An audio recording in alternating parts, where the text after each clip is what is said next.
Welcome to Amateur Redneck Workshop. I'm Harold, and this is part 2 of the Grizzly resurrection. And as you saw in part 1, the Grizzly is growling again, and now we're finally getting the DRO scales all installed, and we'll be back in business by the end of this video for sure. And I'm going to have to, just keep on keeping on, huh? Let's go right on to it. Alright, so I plugged this one into the DB9 connector on the back that I thought would logically be the X. We're going to power it up, and I moved this far back so you guys can see the scale. Well, I tell you what, I'm going to leave it this far back.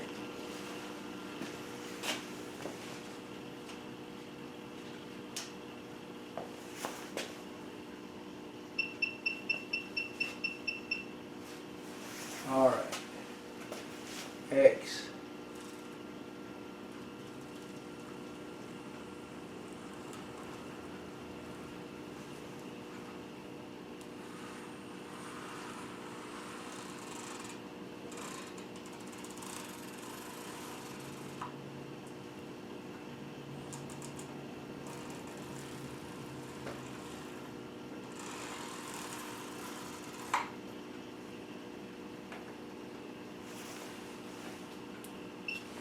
Let's see how many inches it's going to measure there for the scale. 27 inches. I think I've got 23 inches of travel, so that should do the job. This one worked out right too, and it worked out a lot quicker. I guess because I'd already done one. So there you go. Everything's lovely. I don't know if I had you close enough really to believe you saw the numbers or not. Anyway, there we go. I'm right in the middle of this thing, so I'll zero it right here in the middle. We can go X positive, X negative. So what do you think of that? Okay? So, alright, now on to the work of mounting these two DROs. I think the third one, the Y-axis, is probably the right length already. We'll find out when we get there. Got a lot of work to do getting these other two on first. Well, in as much as the DRO is cut down the same size as the mill table, I can use these little guys to mount it instead of making the fancy little bracket I was working on in the first place. So we'll abandon that job and go on with this job. There you are. Scales hooked onto here.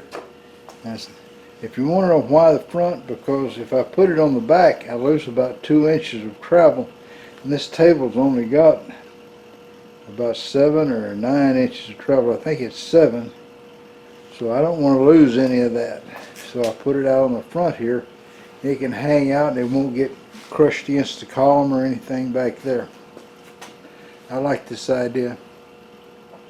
Now all I have to do is discover whether I have to cut those bolts off or not. I've got to get some double-sided tape and put the aluminum cover on there. And then we'll be through with that one. Well, you know the old saying, I've cut it 3 times, it's still too short. Well, thankfully I didn't get into that kind of a problem. But the first time I cut this guy here, I cut that much off. And I put it up here, and it's hung down below everything, still too far. So I went back and I cut this much off. So you can see how much that I changed the length of this guy altogether. And now I'm going to replace the little booger. This one, I'm going to replace the last one, is the Y-axis. And then I'll come back and clean all this stuff up. It's not going to look like that forever. But right off, in the first place, it's got to look kind of nasty because I'm just fitting everything up there right now.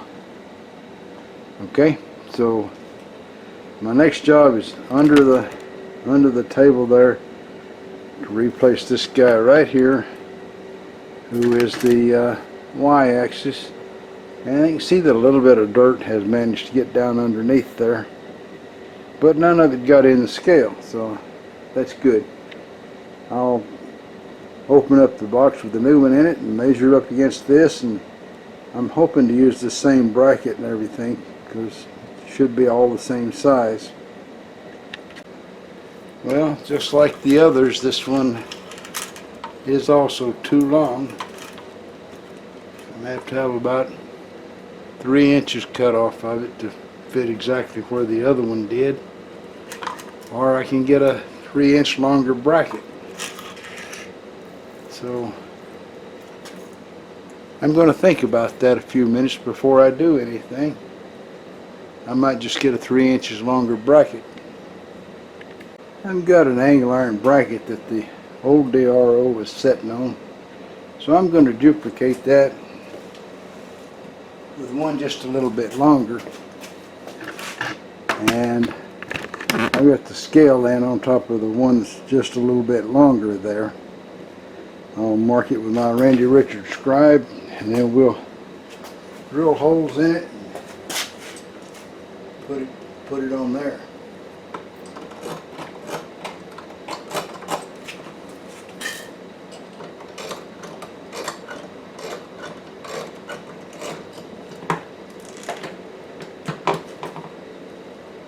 Like a good job of marking to me. So now I'll drill the holes out and we'll be in business with that one. I was starting to fit things together, and I got a look at this and I saw that incredible bend in the little booger. Yeah, that's not a camera effect, that's a bend. I don't know why I didn't notice that before with all the trouble tapping holes. Well, this is a lot straighter piece of metal, and I've got the X-axis DRO installed, so I'm using it to lay out the holes for the last bracket for the Y-axis. And this end will be a little identical to the old one. This end will have more hanging out back behind than the old one had because, well, I'm using a longer scale this time and the same old holes to mount it. Okay, so away we go.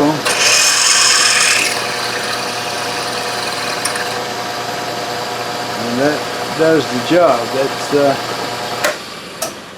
the end of drilling holes in this bracket. So now I can take the bracket, I can mount the scale on it, and then reach under there and mount the bracket on the Grizzly, and then position everything so that it lines up straight, and we'll be in business. The job will be done.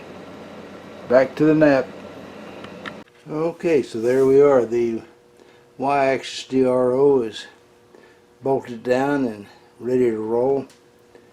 I've even glued the double-sided tape the shield on it to keep chips off, and it looks like everything is in a good way. Let's crank the thing up and see what it looks like. Alright, let's turn on the power.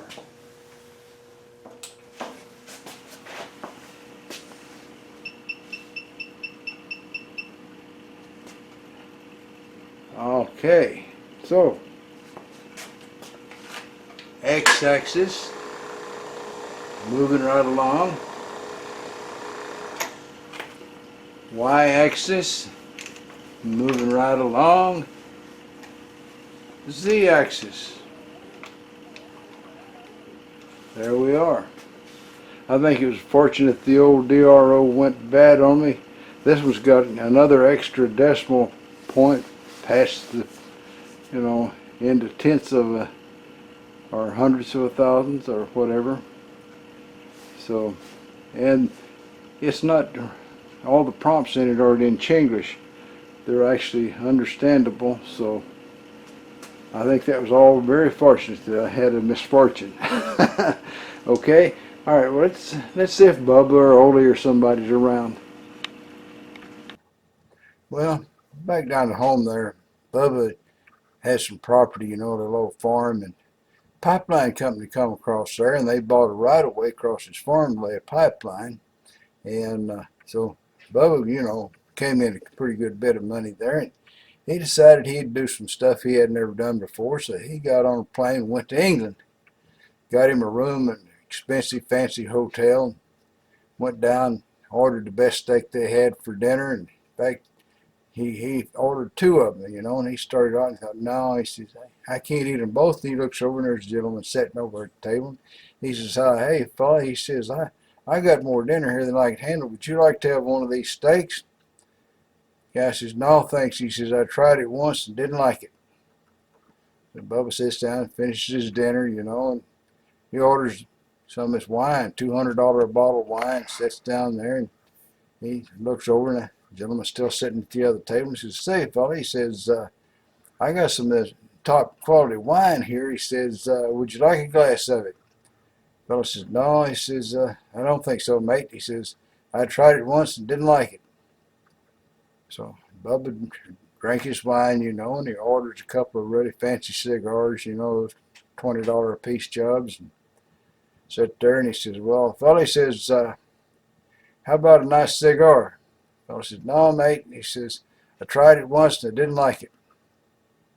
So Bubba says, what? He says, I don't mean to be nosy, but I'm just kind of curious. What are you doing here? And the guy said, what? He says, I'm waiting for my son. Bubba says, oh, he says, I reckon he's an only child, huh? Well, that's all, folks.